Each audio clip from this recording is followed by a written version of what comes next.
नमस्कार, आप देख रहे हैं 4 PM और मैं हूं आपके साथ निधि तिवारी। वर्ल्ड में सुपर पावर का तमगा लेकर घूम रहे अमेरिका और ट्रंप की हेकड़ी ईरान ने ऐसी निकाली है कि उनको सीजफायर की गुहार लगाने पर मजबूर होना पड़ा है। एक और जहां ईरान ने कतर के अमेरिकी एयरबेस पर 19 मिसाइलें दागकर ट्रंप और अमेरिका को उसकी औकात बता दी है, तो वहीं दूसरी ओर ट्रंप के सीजफायर के ऐलान के बाद भी ईरान ना तो रुका और ना ही हारा, बल्कि इजराइल पर एक दो नहीं बल्कि 25 ताबड़तोड़ बैलिस्टिक मिसाइलें दागकर तेल अवीव और हाइफा के हालात गाजा जैसे बना दिए। हालांकि ट्रंप के लगातार घुटने टेकने और कतर की बार बार दुहाई के बाद ईरान ने अपना स्टैंड बदला है, लेकिन ईरान ने ऑफिशियल तौर पर अभी भी सीजफायर का ऐलान नहीं किया है। हालांकि दोबारा से शांति के मसीहा बनने का ढोंग करने वाले ट्रंप ने इंडिया के समय अनुसार 11 बजे से सीजफायर को लागू होने का ऐलान कर दिया है। लेकिन इस बीच सवाल बड़ा यह है कि क्यों अमेरिकी एयरबेस पर हमले के बाद ट्रंप को सीजफायर का राग अलापना पड़ा है? क्यों ट्रंप के ऐलान के बाद भी लगातार ईरान ने इजराइल पर अपनी बैलिस्टिक मिसाइलें दागी है? ये सब कुछ आज हम आपको अपनी इस रिपोर्ट में बताने वाले हैं। साथ ही इस पर चर्चा करेंगे कि कैसे अमेरिका और ट्रंप इस बार मिडिल ईस्ट में ईरान से पंगा लेकर बुरा फंस गए हैं। सोमवार की वो रात थी जब ईरान ने दुनिया को दिखा दिया कि वो कोई खिलौना नहीं बल्कि एक ऐसी ताकत है जिसके सामने सुपर पावर भी कांपते हैं। कतर के अल उदेद एयरबेस, जो मिडिल ईस्ट में अमेरिका का सबसे बड़ा सैन्य ठिकाना है, वहां ईरान ने एक दो नहीं बल्कि 19 बैलिस्टिक मिसाइलें दाग दी। जी हां, आपने सही सुना, 19 मिसाइलें। अमेरिका का दावा है कि 14 मिसाइलें थी, लेकिन कतर ने साफ कहा है कि 19 मिसाइलें गिरी। और ये कोई मामूली हमला नहीं था। दोहा में धमाकों की आवाजें गूंजी, लोग दहशत में थे और अमेरिका की सारी हेकड़ी हवा हो गई। यह हमला उस वक्त हुआ जब अमेरिका ने इजराइल के उकसावे पर ईरान के 3 बड़े परमाणु ठिकानों पर बमबारी की थी। लेकिन ट्रंप को क्या पता था कि जिस ईरान को वो कमजोर समझ रहे थे वो उनकी औकात दिखा देगा। इसके बाद ईरान के इस्लामिक रेवोल्यूशनरी गार्ड्स ने ऑपरेशन ट्रायम्फ मैसेज लॉन्च किया और कतर के एयरबेस को धूल चटा दी। ये वो पल था जब ट्रंप की सिट्टी पिट्टी गुम हो गई। ईरान ने यह हमला यूं ही नहीं किया, ये जवाब था अमेरिका और इजराइल की उस गुस्ताखी का जिसने ईरान के परमाणु ठिकानों को निशाना बनाने की कोशिश की। लेकिन ईरान ने साबित कर दिया कि वो सिर्फ जवाब नहीं देता बल्कि हिसाब बराबर करता है, और यही वजह है कि पूरी दुनिया में लोग ईरान के साथ खड़े दिख रहे हैं। लेकिन आपको बता दें कि जब ईरान ने ताबड़तोड़ जवाब दिया तो सुपर पावर ट्रंप की भी हवा निकल गई। वो कतर के साथ मिलकर ईरान पर सुलह करने का दबाव बनाने लगे और इसको सीजफायर का नाम देना शुरू कर दिया।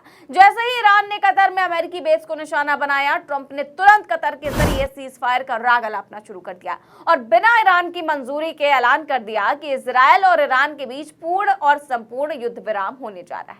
लेकिन ईरान ने ट्रंप के इस ड्रामे की भी हवा निकाल दी। ईरान ने साफ कह दिया कि हम तुम्हारे सीजफायर को नहीं मानते। और फिर क्या, रात से लेकर अब तक ईरान ने इजराइल पर 25 से ज्यादा बैलिस्टिक मिसाइलें दाग दी। तेल अवीव और हाइफा में धमाकों की आवाजें गूंज रही हैं। इजराइल के लोग बंकरों में छिपे हैं और ट्रंप का सीजफायर वाला शिगुफा पूरी तरह से फेल हो गया है। ईरानी मीडिया ने तो ट्रंप को भीख मांगने वाला तक कह डाला। आपको बता दें कि ईरान का रात में इजराइल पर कोई छोटा मोटा हमला नहीं था। ईरान के इजराइल पर हमले में 25 लोग मारे गए और कई दर्जन लोग घायल भी हुए।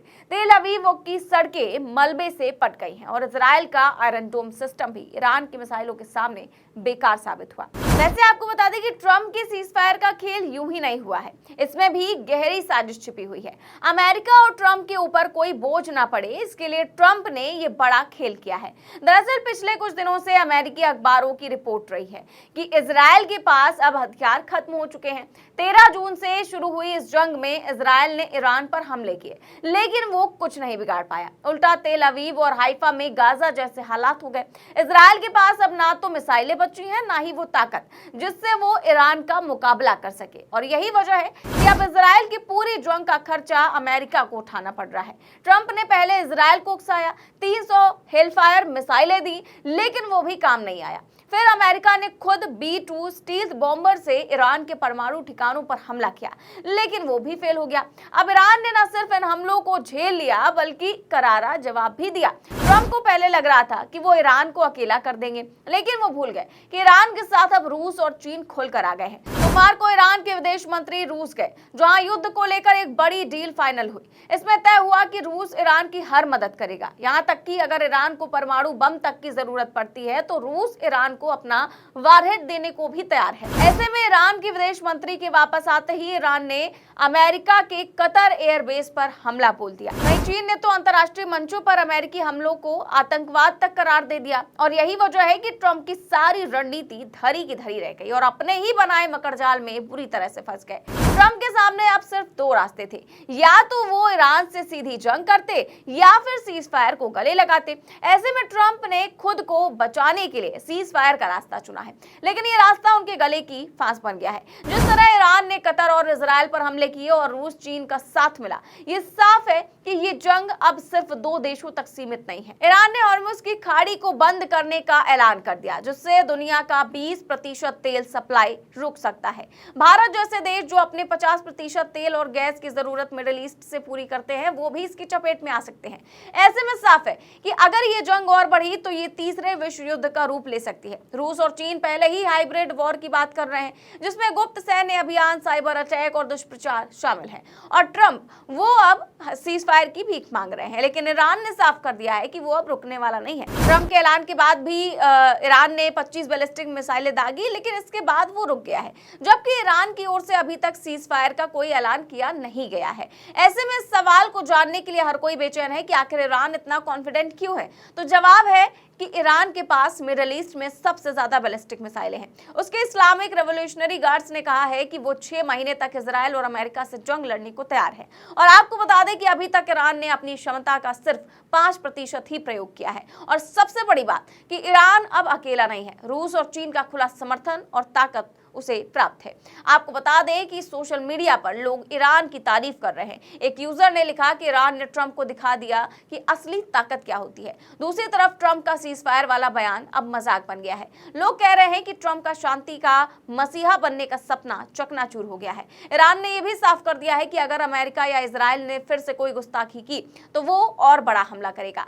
कतर के बाद अब और बहरीन में भी अमेरिकी बेस निशाने पर हैं। ऐसे में साफ है कि ईरान ने न सिर्फ अमेरिका और इजराइल को घुटनों पर ला दिया, बल्कि ट्रंप का सीज फायर वाला ड्रामा भी फेल हो गया और ईरान ने साबित कर दिया कि वो किसी के सामने झुकने वाला नहीं है। लेकिन सवाल यह है कि क्या ईरान ट्रंप के दोबारा जारी किए गए फरमान को भी मानेगा या फिर अभी भी जंग को आगे ले जाएगा? आप अपनी राय हमें कमेंट में जरूर बताएं। चैनल को सब्सक्राइब भी करें और ज्वाइन भी करें। नमस्कार।